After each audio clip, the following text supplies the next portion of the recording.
Hey guys, today I'm going to be walking you through a process on how to build and execute an on-page SEO strategy. It's pretty much a skeletal version of what we do whenever we bring on a new brand. Obviously, we're talking about technical SEO, on-page SEO, and off-page SEO. This is the preliminary on-page step we use whenever we bring on a new brand. Talking about keyword research, content planning, which collections, which blogs, things like that, what we're going to build out in the next few weeks, months. Pretty much this whole process, right?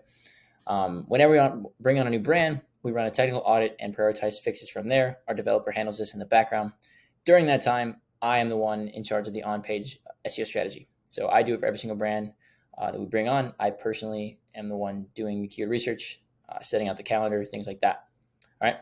So I'm going to break out this process here, a skeletal version of it. Obviously, you guys don't have, however many hours it takes me to do this per brand to watch a video. So this is a pretty quick rundown of it. And I picked an example for this particular video. It's an imaginary, if you will, men's skincare brand. I do eventually want to maybe build a brand in the men's skincare space. So I figured, might as well get the keyword research out of the way now. And if you guys decide to build on it after watching this video, cool. I look forward to competing with you in the future. But anyway, I'm going to cover the tools we use, clustering, internal linking, content writing, content updating, all that good stuff. And by the time you finish this, you will have everything you need to make on-page SEO a viable SEO or a viable channel for your e-com business. All right. The only thing you'll really be lacking is time. Okay. So like I said, going to start with tools, get into money pages, middle and top of funnel content, content writing, internal linking, and content updating. Okay. So first up, we will start with tools. There are hundreds of SEO tools out there, even more now in the last few months. With ChatGPT and the API wrappers that people are just throwing out there. I have tried out a lot of tools. I don't love a lot of tools. Maybe I'm a creature of habit. Maybe I just prefer to use the ones I know work really well. Regardless, for keyword research and content execution, we use the following: Ahrefs, Lowfruits, ChatGPT, Trello, Sheets, and Slack. Okay. Ahrefs is not a cheap tool. I think the price actually just went up. I don't know what it's at now. We pay for it monthly, obviously, for our company. SEMrush is quite good as well. When I first started doing SEO, I actually learned with SEMrush. But the process we have built out on our team are through Ahrefs. I made the transition once, and I just never looked back because I like Ahrefs quite a bit. Lowfruits, if you've never used Lowfruits, definitely add it to your stack. I think it's like $25 a month on the cheap plan, which has, I don't know how many keywords a month, but it's enough for sure. It's really good in certain niches. I'll just show you an example. I found 2 keywords for a food and beverage brand we work with. And with well-researched content, internal linking, and a handful of backlinks, the 2 blogs were off to the races. This is actually just a screenshot from Ahrefs from a few days ago. And this is just one of those 2 blogs I mentioned. One of them is getting over 2,000 or almost 2,000 clicks a day according to Ahrefs. However, I did just check it in Search Console before I recorded this, and it was getting, I think yesterday it got 230 or 240 clicks. So if that were to hold true and it stays on this kind of growth path it's on, it's going to be well past 2,000 a month, which is cool, right? It's doing a couple $100 a month as well with the CTAs that are on that page. So really good stuff. ChatGPT, again, so many API wrappers, AI content writers out there. We don't copy and paste AI content. I don't think you should be doing it. It is very surface level content. So you can publish obviously 100 blogs at once, depending on the AI tool you're using. Probably even hit page 1 for a couple of days if you're lucky. But if you don't do everything else correctly, it won't matter, right? So anyway, we use AI for brief creation and content ideation on our side of things, okay? I am testing an AI writer on a niche site I'm building on the side, so I will update you guys on that once we launch the site. I'm curious to see how it goes. It's going to be for reference. I'm not just going to copy and paste AI content. I'm definitely going to add like some human touches to it, but it'll probably be like 60 to 70% AI. So curious to see how that goes. Now, if you're watching the video, you're going to need to fast forward. If you only want the long-term content strategy, you'll just skip to the money page section. If you're a freelancer, an agency, or an in-house SEO team watching this and you looking for some guidance on operations, check out these next 3 tools. So we got Trello. That's our internal PM tool. You could swap Trello just as easily for Monday, ClickUp, or Asana. Trello is just our choice personally. Google Sheets. Google Sheets is pretty much where we manage our content calendars. So we communicate through Slack, which I'll get to in a second.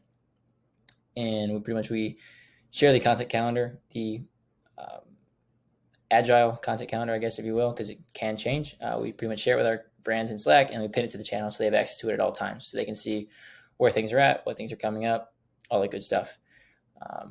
I'm big on transparency, which is kind of why we do that. I want brands to know what's happening, when it's happening, why it's happening. So that's why we share the sheets. It's pretty much a bare bones version of Trello for the brand, right? Like, obviously they're not in our PM tool. They don't see all the other moving parts, but they do have an idea of what the end outcome and that end product is going to be, right? Slack is our communication tool of choice. You could just as easily use Discord. I know people using WhatsApp. You could use email. I would never use email, but totally up to you. I did tweet the other day that I don't love Slack. I do like Slack. I think it's a cool tool. Just for clarity, we use it to manage content and link building. So there is a ton of Slack notifications coming through, especially with the Trello automation we have set up that gets notified every time a card gets moved, right? And every time we, are talking like QAing a link or building a link or whatever the case may be, it does get pretty crowded in those Slack notifications. We also notify brands of new rankings, new content, rankings like keyword wins, things like that, strategy changes, all that stuff happens through Slack, right? So it's pretty busy with the brands we work with. Now, on to money pages. So if you're not an in-house team and you're just looking to learn about SEO content strategy, this is where we start, okay? So if you're an e-commerce brand running on Shopify and you're doing over $100,000 a month, but looking to drop your paid ad spend and finally earn back your profit margins, let's talk. We'll build you a proven SEO strategy and implement it for you so you guys can jump to the top of page one and crush your organic revenue goals this quarter. Drop me a DM on Twitter at Cromwell or book a call with me directly at www.𝐦𝐨𝐬𝐞. So I did drop a YouTube video on this a few months ago about how to find money keywords for your e-com brand. Worth a watch for sure. I'm not going to recap the whole video. I think it's like 30 minutes long, so definitely not going to just add on to that. But there's still plenty of stuff to learn, all right? If you're going to build a content strategy, you should not just start writing content haphazardly, okay? Before you start writing any blog whatsoever, if you're an e-commerce brand, you absolutely have to pin down your keywords for your money pages, okay? Money pages for most e-commerce brands are going to be either your collection pages or your product pages. Typically, we tend to focus on ranking collection pages as they tend to perform better. You can build more backlinks at them safely. And generally, like, they just appeal more to users, right? Like, users aren't going to search for a particular product. They're going to search for a type of product. And in terms of search intent, collection pages perform well compared to a specific product, right? They also could be landing pages, right? Like, you want to write like a best of type piece or like a wrapped version, like that's totally good too, okay? Anyway, these pages are at the bottom of the funnel. Once you identify these keywords, then you can start building out content strategy, okay? But if you start just writing blog content haphazardly about your brand or like the products you think you're solving, you're going to waste a lot of time and money, which most D2C operators don't have a lot of free time. So you don't want to just be wasting it doing something that's not going to help you move the needle, okay? Like I said, I'm going to share a real life example of a niche I want to work in eventually, men's skincare. There's tons of men's skincare brands growing right now. Lumen, Jackson Lane, Everyman Jack, all crushing it. I don't know what their growth channels look like. I did not do a deep dive. I am strictly referring to the SEO side of things. When I say this, there is an enormous gap in SEO for them. I did find a really dope keyword. It's organic lotion. So if you Google organic lotion, search volume is about 900. So let's just call it 1,000 for simple math there. Positions 5 to 7 have a sub 40 domain rating according to Ahrefs. Now, that's not the only indicator of low competition, but it's a pretty quick litmus test, okay? I think Amazon and Target are in the top spots, so not impossible to beat. Obviously, it's going to take some time. But if you decide to start an organic lotion brand for men, I look forward to competing with you in a few months. I hope someone takes care of this cert because there's definitely a pretty wide open market here. So with that, yeah, just to reiterate, the stats on that keyword according to Ahrefs, about 1,000 search volume, 11 KD. So remember, we have organic lotion as our keyword. Now we can work up the funnel from there. So before I even opened Ahrefs, or before I reopened Ahrefs or Low Fruits to find longer tail keywords that would be supportive for the blog content, I thought to myself, what is relevant to organic lotion and what kinds of questions do I have about it, right? So I literally opened up a Google Doc and I brain dumped everything I could think about it, specifically lotion, organic skincare, and men's skincare. Okay. Questions, concerns, comments, things I've liked about, men's skincare or lotion products in the past, things I didn't like so much, concerns about, sourcing, animal testing, all those things, right? After I had like 30 to 40 questions, literally just dumped in a Google Doc, I turned to low fruits. I typed in the seed keyword lotion and then set filters so it would include keywords that also include men, men's, organic, how, and apply. Okay. I'm not going to walk you through how to use low fruits. It's super easy, and I'm pretty sure there's a tutorial on their site if you sign up for it. But essentially what it does is it identifies weak SERPs, and it's more accurate than Ahrefs keyword difficulty across the board, I would say, in most cases. The reason being, the way it flags an easy keyword is it identifies keywords or SERPs that have keyword or have results in the top 3 or top 10 spots that have either a low DA or DR, or they have UGC generated content like Reddit or Quora. Now you can change the DA DR filter. I think by default it's set to 20, but just for reference, if there's a result in the SERP that has a DR of less than 20, even if you just started, you could probably win that SERP, or you could at least beat them in that SERP. Now, if there's a Reddit or a Quora result in the top 2, 3, you can definitely beat that result as well with some pretty in-depth research content. Okay. Anyway, like I said, more accurate than Ahrefs from a KD perspective. So take that for what you will. I took the keywords from my low fruit search and pasted them onto the Ahrefs Keyword Explorer, which yielded about 900 keywords. Okay. How to apply lotion to your back? Can you put lotion on your lips? How to apply calamine lotion? Does lotion help razor burn? I'm not going to read through all these keywords. You get the point. Okay. There's clearly plenty to write about. And again, though Ahrefs keyword difficulty tool is sometimes quite inaccurate, if you look at this row, a lot of green. So that's a good sign, at least at face value. Okay. I manually sorted through these, selecting the ones I knew were relevant to my target audience, and I discarded the ones that I did not want. From there, I fit them into 3 categories: top of funnel, middle of funnel, and post-purchase / post-funnel. We already have the money keywords, so we don't need to talk about bottom funnel anymore. We already have those. That's how we even got to the top and middle of the funnel. Okay. So in theory, when you have a list of keywords, you could start at any point in the funnel categorizing them. Okay. We're here to make money though, and so I recommend you start as close to the bottom of the funnel as possible, as that's going to drive closer to the bottom of the funnel traffic, right? Assuming you rank for them. Okay. This is how we operate. In most cases, we identify the money keyword, work our way up the funnel, starting at as close to the bottom as we possibly can and going up from there. Now, there is a rare exception to this rule, and I will show you an example of it. If you find a keyword in Ahrefs or low fruits, or you stumble upon a SERP while doing some competitor research or whatever it may be, and you find a SERP and a keyword that has such low competition that it would be crazy not to pursue it right away, you should go for it. Like, the funnel be damned, because you can immediately inject some traffic in there if you win that SERP, right? So, example. A few weeks ago, we kicked off our content strategy with the same food and beverage brand I mentioned earlier. The keyword we targeted was technically a post-purchase keyword. It's a keyword someone would search for after they bought that product or a similar, like a competitor version of that product, okay? It was literally the first or second piece of content we wrote. It does not align with the recommendation I made 30 seconds ago about starting in the bottom of the funnel and working up, because it's still at the bottom of the funnel, but it's like, if you can imagine after the funnel, that's where it was. That blog's generating $300 a day right now. So recommendations are just recommendations, okay? Side note here, I think a lot of people, when they learn SEO, myself included, don't do enough testing, okay?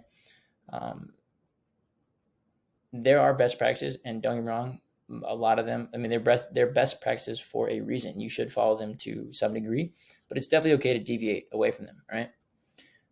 I broke my own rule of content strategy by not starting directly above the bottom of the funnel, but me breaking that rule is going to net in $9K revenue in the next 30 days, assuming we keep at $300 a day. So that's a broken rule I can live with, okay? Now we've broken a rule, let's get back to the funnel strategy, which again is towards the middle / bottom. So looking at middle of funnel content, here are the types of keywords and content topics that fit into that category. your brand versus your competitor's brand, your product versus your competitor's product, your product/solution versus a different solution to the same problem, how to use/wear/style your product, benefits of your product, specific features of your product. So things like sustainability, unique materials or ingredients, things like that.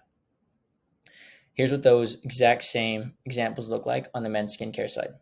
My brand versus Lumen, right? My brand doesn't exist, so there's clearly no search volume for this, but this will come in handy as the imaginary brand grows. Plus, just because a keyword doesn't have any, like just because Ahrefs as a keyword doesn't have any search volume, doesn't mean it's not worth writing, right? Like if your customers are asking the question or potential customers are asking the question, it's a keyword worth writing about or a topic worth writing about. Okay, organic or inorganic lotion, which is basically your product versus your competitor's product. Lotion versus moisturizer is your product solution versus a different solution to the same problem. How to apply lotion to your body part, right? Back, legs, arms, face, neck, hands, feet, right? All these different body parts could be a blog on their own. Benefits of using organic lotion, that's straightforward. And then why organic lotion is better than regular lotion. Specific features of your product, right? So maybe my lotion isn't animal tested. Maybe it's not, maybe it's sustainably sourced. It's plant-based, all those things. Like those are all keywords you could target. Okay. Now, moving a step up, top of the funnel. Examples, trending statistics in industry. What kind of product do I need? How to solve problem. Okay. Again, looking at the men's skincare brand. For the trending statistics version, research on how many men have a skincare routine. What kind of product do I need? Well, what kind of lotion do I need for dry, oily, or sensitive skin, right? These are all different. All of these could be 3 different blogs right here, as long as your product solves the need for all of those 3. Or if you have like 3 specific, like if I have a lotion for dry skin, a lotion for oily skin, and a lotion for sensitive skin, I have 3 very viable blogs, right? Easy enough. Third one, how to solve a problem, how to get rid of, again, dry, oily, acne, skin. Super straightforward. Okay. Now, these are just examples. I threw them together. All of these do have search volume, so they're definitely viable on that front. But there are plenty of variants of these examples, and they obviously vary by niche. You'll have to look at your own brand and see how they fit in. Okay. But that should be enough to get you started for sure. The one thing I do see happen a lot with people who are starting keyword research is they always have too many keywords. They will export like thousands of rows in Ahrefs. You don't need that. Your focus on keyword research should always be quality over quantity. Okay. I know you don't want to look through 1,000 rows of spreadsheets or Ahrefs data as much as anyone else would want to do that, right? Just look for the ones that are relevant to your brand, then evaluate those, right? You can pick a few more than you might end up needing, but don't just download them all and try and sort through them later. Okay. Again, if you're an e-commerce brand, you don't need to write 300 blog posts just to rank. Your time is better spent on 10 really good blog posts that are well-researched, highly relevant, and low competition. Obviously, as long as you supplement them with internal links, backlinks, other best practices, you'll be good to go. Okay. Now, we've got keywords, we've got bottom of funnel, we've got middle of funnel, and we have top of funnel.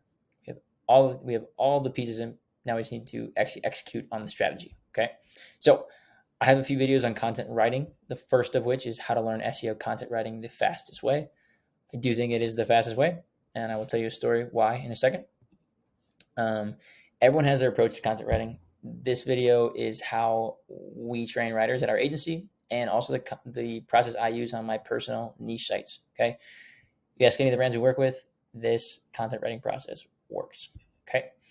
But I don't want any slander on the thumbnails. I don't spend a lot of time on the thumbnails. I spend hours putting together these docs and, half hour to an hour recording and editing the video. Thumbnails are an afterthought. Okay. I'm not going to break down the entire content writing process in this video. If you want to learn it, go check out the video. I think it's like 40 minutes long. Plenty of good stuff in there.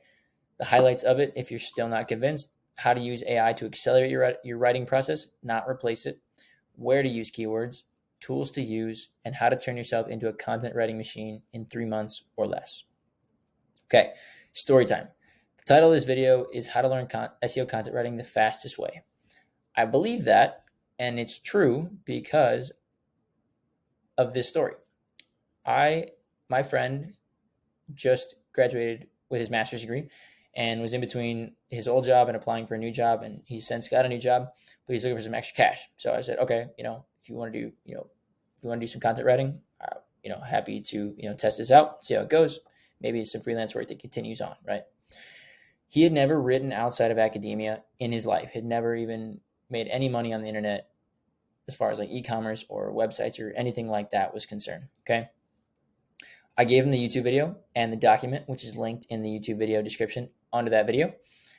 And he has a blog ranking in the #1 spot on Google after never hearing about SEO 7 days prior to watching that video. Okay.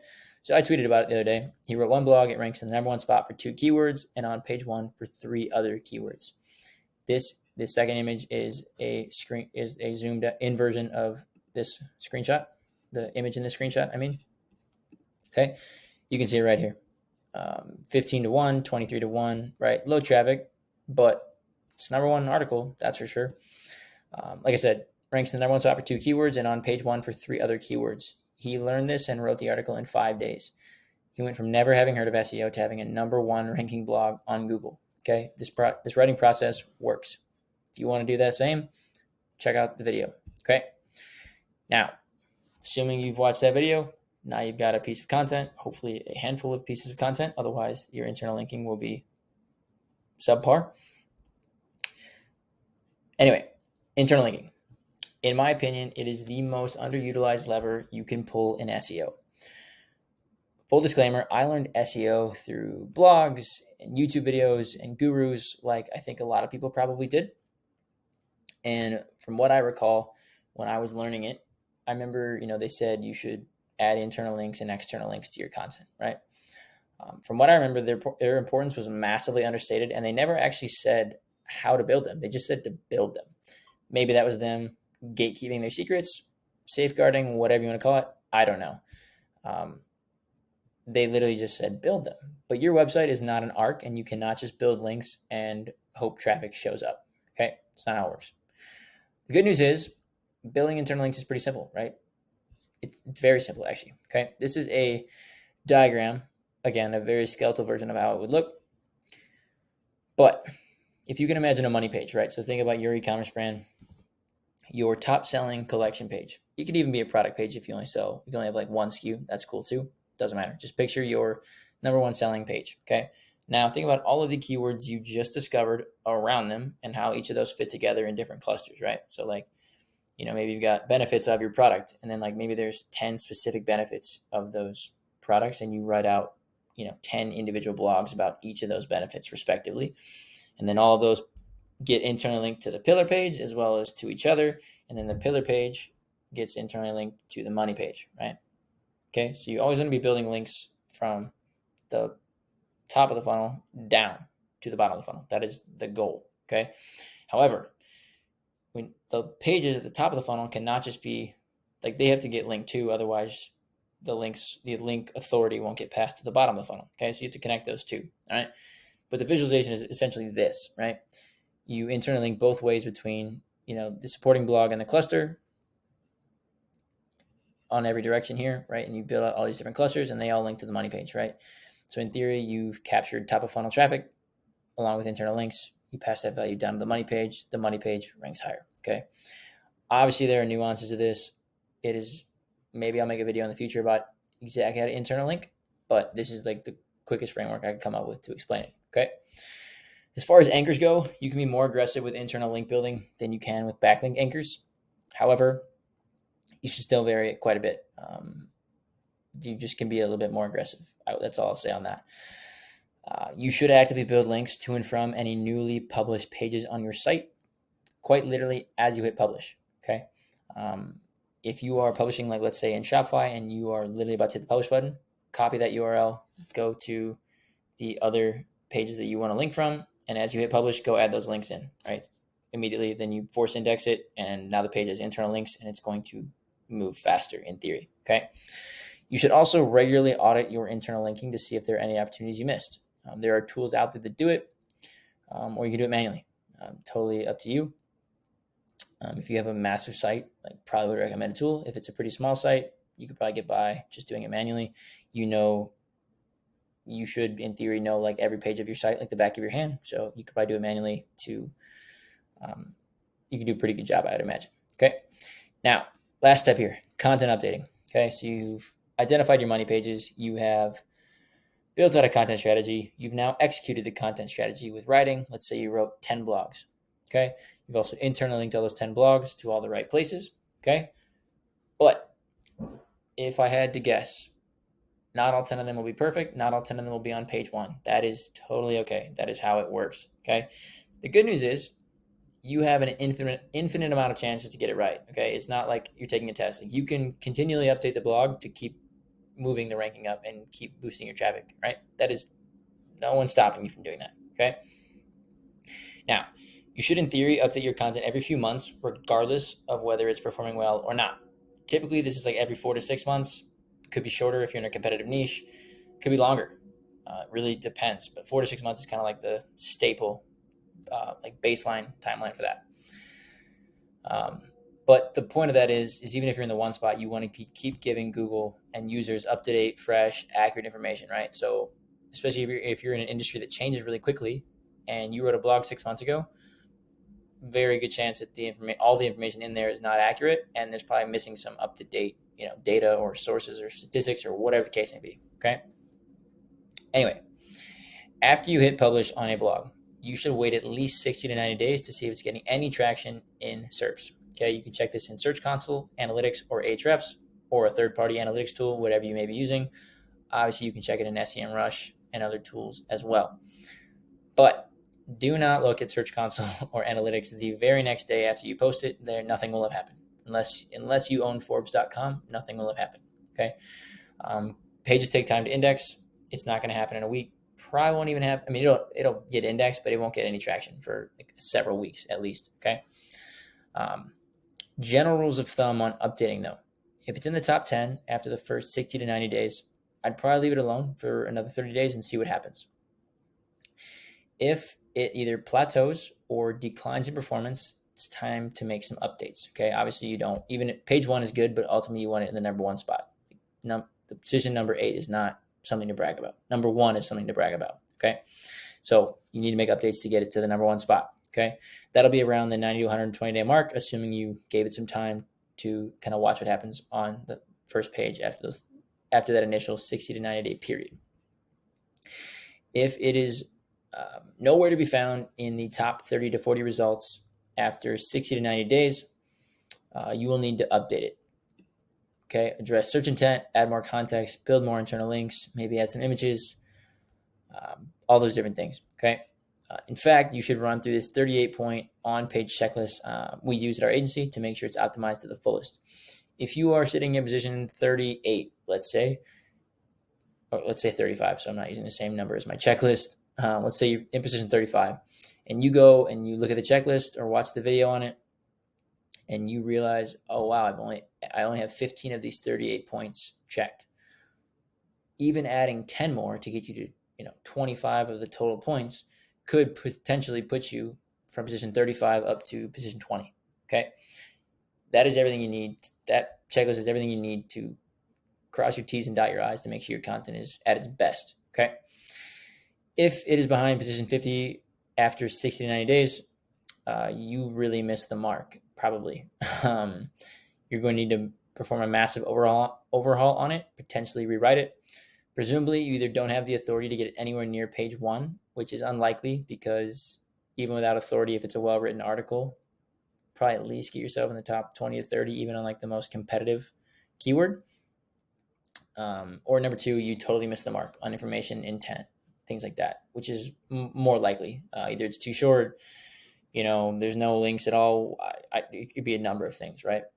So good news is another video on how you can give it a near instant lift. Okay, so this is how to update old and underperforming SEO content. Check it out here. This video in conjunction with this video should give, as long as you execute the steps in there, should give all of your blog posts and all of your pages a lift. Okay. That is all I have for this video. Right. So if you implement any of these processes with your website, let me know how they worked out. If you have any questions on these processes, let me know. Again, drop a comment. And if you have any video ideas you want to see or any questions you have, let me know. Drop a comment and I will get around to making it at some point. All right.